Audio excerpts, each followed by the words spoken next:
其實月圓咧，每一日啦，每一年啦，都少少咁喺度改變啦。咁其實呢個問題我亦都有問過勇哥嘅。阿勇哥就問翻我個問題，你覺得白天鵝夠唔夠啊？幾十年啦咁樣。係啊。係啦，每日都會有個升級改造啦。咁所謂嘅 CCRC 養老社區就係全生命周期嘅。咁其實頭先我哋亦都分享到好多個畫面啦。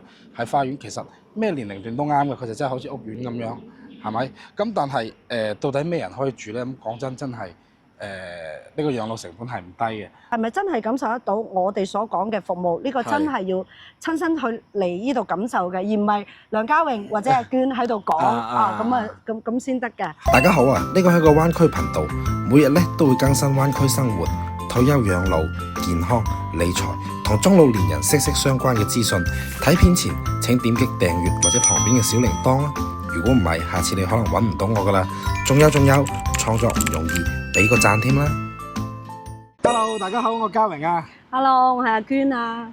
娟姐睇翻你以前啲相，其實月圓咧呢個歲月咧，即係睇住我哋阿娟姐從短頭髮做到長頭髮喎。咁啊，真係呢10個年頭都真係每一日都唔同嘅。咁啊，但係其實啦，亦都有唔少嘅老友記啦，過嚟參觀嘅時候咧，都會有少少會覺得，喂，月圓都成10年啦喎，怕唔怕會舊啊咁樣？咁但係其實我哋就睇到啦，其實月圓咧每一日啦、每一年啦，都少少咁喺度改變啦。咁其實呢個問題我亦都有問過勇哥嘅。阿勇哥就問翻我個問題，你覺得白天鵝夠唔夠啊？幾十年啦咁樣。係啊。係啦，每日都會有個升級改造啦，又喺唔影響居民嘅一個正常情況下。其實我哋而家改造都幾多啦，就係前邊啦，我哋影啦，介紹一下啦。呢個咧係月圓嘅詩詞街，咁其實夜晚會更加靚喎。係啊，我見到。樹上邊咧都係吊住一啲詩詞嘅。係。呢一句莫道晚年多寂寞，歡聲笑語滿庭芳。其實咧，成呢條走廊啦，樹上面掛住呢啲夜晚咧都係燈嚟㗎，咁啊好靚嘅。我睇到黃色嘅燈。係啦，咁其實由一開始啊，咁我嚟到月圓開業嘅時候，由我第一次踏入嚟，我哋戴住安全帽嘅時候，入到嚟咧睇月圓，我哋真係睇到實體嘅時候，其實我哋都好興奮嘅，因為畢竟真係期待咗2年啦。由我哋嘅體驗館開始，到我哋開業啦，咁啊入到嚟睇啦，就講一個比較簡單啦，我哋嘅辦公地點啦，由3號樓搬到6號樓，搬到7號樓，一路延續過去，到而家我哋連園區辦公嘅地方都冇啦，搬咗去北門對面小區，係啦，呢個都係一個特別有感情。係啊，肯定係啦。睇住從工地從封頂到依家。入住咗1200位，係啦，1200幾位，所以真係由0開始到1000，講真係一個心路歷程嚟嘅。咁當然啦，都迎接咗咁多位長輩入住我哋月圓啦。每一位嚟到我哋月圓嘅話咧，其實都真係2個字咯，真誠。係啊。咁啊，同大家又睇行啦，因為我覺得永遠都有講唔完嘅好多嘅故事啦。係啊，咁呢度就係一個恆溫泳池啊，泰康每個社區都有嘅。咁啊，中意游水嘅老友記咧，一年4季都可以游水。咁啊，泰康嘅恆溫泳池咧，就基本上都有29度，係嘛？我冇記錯啊，29度係比普通嘅恆溫泳池會高1度。咁都根據天氣嘅情況嘅溫度，我哋都會去調整。如果冬天嘅話咧，溫度咧都會相對高少少嘅。咁我哋有2個池啦，一個細啲嘅圓形嘅，類似溫泉池咁樣，佢個溫度仲會高少少嘅，係啦。而且有救生員啦，有色老化嘅椅啦，方便長輩去落個水。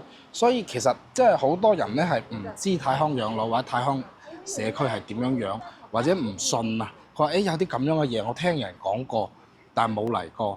包括喺海外呢啲嘢都要16,000、18,000蚊美金。咁其實亦都唔係一個細嘅數字。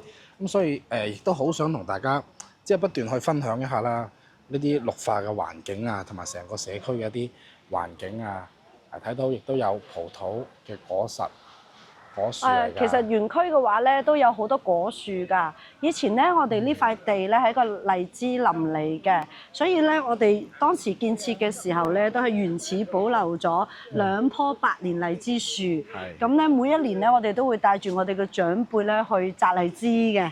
咁呢個係一個好有意思嘅活動嚟㗎。然之後摘完翻嚟嘅荔枝咧，我哋都會有荔枝宴啦，將佢做成各種唔同嘅一啲食物啦，俾大家去品嚐嘅。咁然之後，除咗有荔枝啦，有蓮霧果之外咧，咁我哋咧都仲會有其他水果嘅喎，有楊梅啦呢啲嘅。咁其實都會帶住我哋嘅長輩去感受一下大自然咯。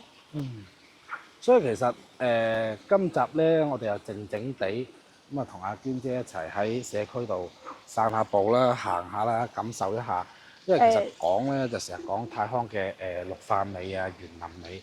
但係真正可能真正嚟到東月園嘅話，可能都行得比較少嘅。但係咧，每一日咧，我哋都有護理師啦。有啲長輩自己獨立嘅，就自己行過嚟啦。咁我哋每一日咧，護理區嘅長輩咧，都有我哋嘅護理師會組隊落嚟，同佢哋喺呢度做下活動嘅，做下手指操啦，同埋各種嘅一啲各種活動都會喺呢度嘅。係啊，嗱，咁呢一個咧就係一個養老社區啊，咁同大家再重複翻啦，即係唔係一般嘅養老院。咁其實咧，你啱先講到個話題啦，有好多我哋嘅華僑啦，或者我哋港人老友記啦，聽其實真係會有好多負面嘅，都會喂，送你去養老院喎，唔接受啦咁樣嘅年紀。一聽到養老院咧，就會咁就係嗰種院舍啦，好細間啦，然之後去到都係見到啲流晒口水啦，冇乜精神啦。冇乜人喺隔離啦，瞌晒眼瞓咁樣嘅場景，其實唔係嘅。仲有咧，有啲之前我記得你都有分享過，就話我哋而家去國內睇醫生係咪仲要俾紅包啊咁樣嘅？都有，但係當然啦，呢個已經停留喺可能20幾年前嘅內地啦嘅一個境況啦。咁其實而家咧係真係冇㗎啦。隨住我哋而家中國嘅一個飛速發展啦，其實好多嘢我哋而家都非常之正規，亦都係一個法治社會嚟嘅。係，咁同大家即係睇睇個環境。我而家睇住畫面啦，即係其實我哋放慢腳步落嚟，又見到有護理師啦，同埋一啲協助生活嘅居民。嗱，就好似而家前面嘅呢一個景啦，大家都可以睇到啦。呢一位咧係我哋嘅護理師，帶住我哋需要護理嘅長輩一齊落嚟散下步，仲喺度一路喺度幫佢按摩緊。呢啲都係真實㗎。嗱，呢個咧係真係有咁啱得咁巧嘅啫，冇夾埋嘅。我哋喺度行下過程之中，嗱，我哋唔影到長輩嚇，唔影到長輩。阿姨你好。係。即係嗱，呢啲就係養老服務嘅一啲細節啦。我哋冇準備冇約好，即係隨處一路喺度隨便咁喺度行。係啊。咁啊，其實嗱，娟姐，我哋睇到好靚嘅環境嚇。咁啊講翻啦。咁如果喺內地嚟講啦，你接觸到咁多年，咁喺月園入邊住嘅係咩人多咧？簡單啲概括啦，就有高資、高管、高幹同埋企業主呢4大類嘅。咁如果詳細啲嚟介紹嘅話，其實好似喺國內啦，有一啲非常之高端嘅，包括我哋講啲平時我哋接觸唔到嘅一啲長輩啦。我聽過，我哋有做好似喺北京燕園入邊住嗰啲。係啦，我哋有做核蛋嘅。喺電視先見得到嘅人物。係啊，我哋有做核蛋。呢個詞真係聽起身真係做過核蛋嘅一啲工作嘅，太陽啦，係啦。然之後咧，仲有一啲譬如話有啲特殊職業啦，好似有啲保密工作者亦都有，係啦。呢啲我哋平時都係比較少見嘅。咁呢一類嘅長輩亦都有。咁如果講話一般嘅，咁我哋一啲大學老師啦會比較多啦，好似公務員啦，係啊，公務員啦呢啲啦，醫生啦，係啊。咁因為其實喺我嘅養老工作入邊，感覺啊，就算係住普惠性嘅養老院，傳統嗰啲養老院咧，都要8、9千、1萬蚊。其實我都成日講啦，廣州普通職工嘅退休金，啱啱退休嗰時係1000幾蚊，我算退到5、6年、7、8年，可能升晒去到3000幾、4000零蚊。其實都係住唔起養老院嘅。咁就更加唔好話呢一類型嘅CCRC養老社區啦。咁所謂嘅 CCRC 養老社區就係全生命週期嘅。咁其實頭先我哋亦都分享到好多個畫面啦，喺花園其實咩年齡段都啱嘅，佢就真係好似屋苑咁樣，係咪？咁但係到底咩人可以住呢？咁講真係呢個養老成本係唔低嘅。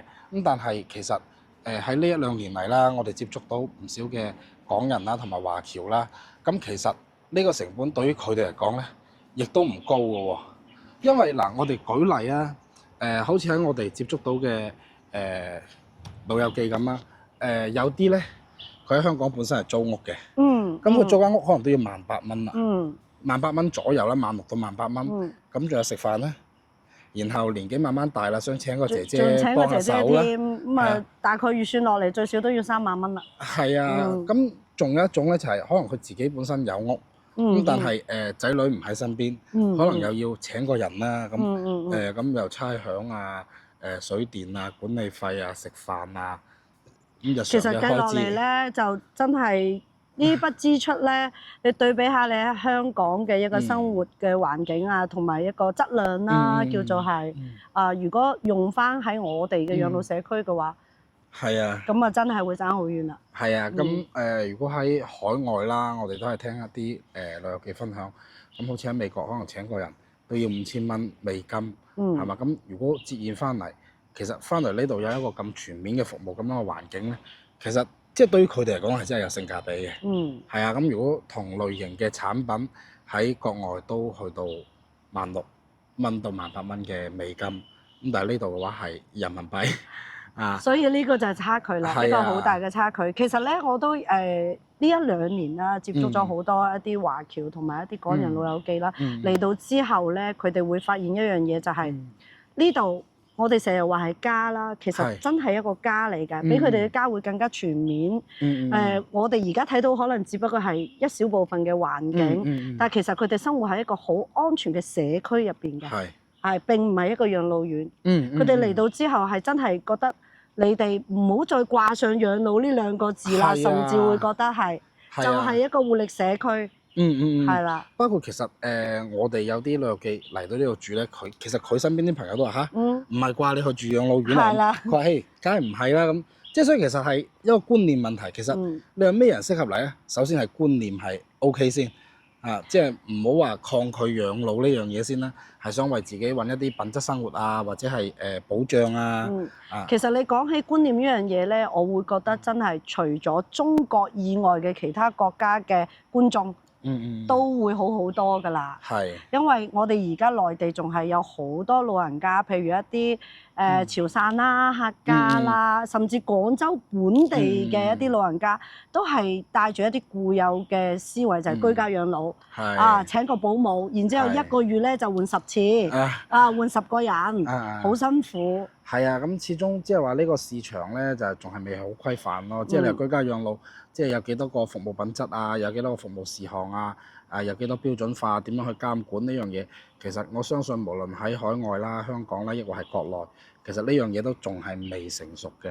咁都係人性嘅嘢，即係阿姨耐咗啦、熟咗啦，就會開始偷懶啦。即係你後生嘅時候係嘛，或者係你有仔女喺身邊嘅時候，仲可以去幫你監管一下，係嘛？但係當我哋已經自己都冇辦法去自理啦，咁喂就變咗係保姆嚟控制你，而唔係你再去發號施令，要佢嚟服務你啊！因為其實好似我哋最近接唔少嘅觀眾朋友啦，佢嚟到都話：我聽到有人講，同埋我睇到視頻，但我唔知係點樣，唔知係咪真係咁樣。係啦。包括今日娟姐接嘅陳叔叔、陳阿姨啦，係啊，咁佢都話：我聽到有人講啊，我又睇到幾條你嘅片。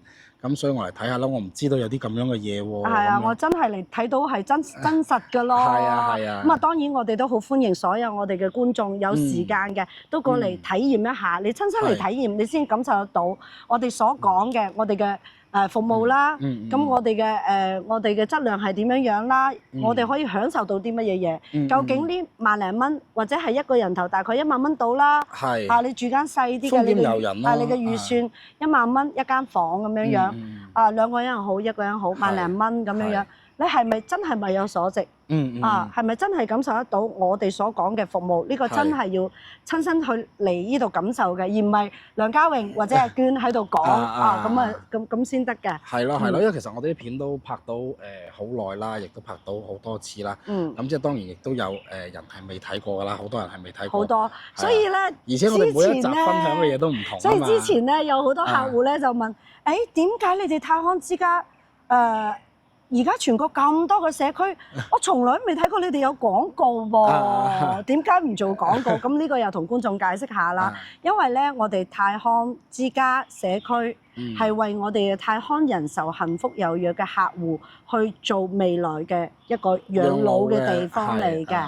咁其實，但係點解而家我哋嘅步速會咁快咧？係因為我哋好快就要迎接我哋嘅人口老齡化最嚴重嘅時候，2035年啦，2035最爆發嘅時候就會進入一個係啦爆發期啦。至暗時刻咧，可以叫做成個社會老齡化社會嘅。係啦，到嗰一刻嘅時候咧，我哋嘅社區咧肯定係一床難求嘅。你係必須要攞住呢個幸福有約嘅一個確認函嚟到社區，你先至有資格去住。咁而家點解咧？我哋會有另外一種方式，就係我哋而家即刻迎接一啲剛需嘅長輩，咁佢哋又超齡啦，又買唔到保險啦，買唔到年金啦，咁我又想住養老社區喎，所以我哋嘅屋、我哋嘅房又起好咗啦，社區起好晒啦，咁我哋係一個循序漸進嘅過程咯，因為先至有而家呢一種方式先住，到未來嘅話，你啱先講嘅2035年，其實真係唔係好耐㗎啦。係啊，2035年唔會一刻之到嚟，因為喺呢個過程之中，其實我哋而家已經見到一啲社會現象，就係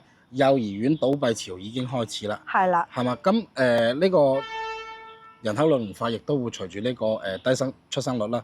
其實佢係同一個數據嚟嘅，慢慢成個人口結構一個變化啦。係啊，我見到娟姐不斷喺度整隻腳，呢度仲係有少少蚊嘅。係啊，始終係一個戶外嘅環境啦，一啲綠化環境。係咁，我哋又行下同大家繼續望望啦。咁其實咧，其實講人口老齡化啦，你講到呢個關鍵詞咧，其實我哋而家嚟社區參觀嘅多嘅，你睇到好多團友啊，其實都係40歲、50加、60加，為未來去做規劃嘅會居多一啲。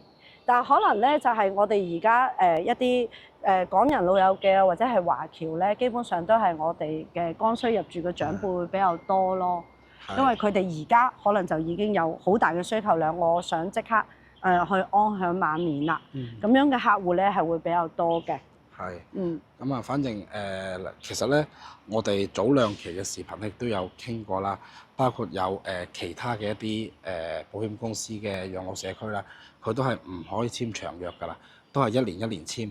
因為更加啦，佢哋嘅社區冇咁大量啊嘛。係，一嚟佢哋嘅房咧係冇泰康咁多。點解話泰康係國內嘅頭部？泰康至今為止喺全國已經有9萬個床位。咁當然啦，亦都會慢慢去增多啦。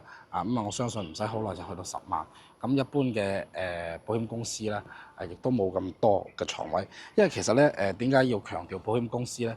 因為保險公司嘅話，一嚟咧係一個慢資本啦，二嚟嘅話咧，亦都只有保險公司先可以做出一啲咁大型、咁豪華嘅一個養老社區咯。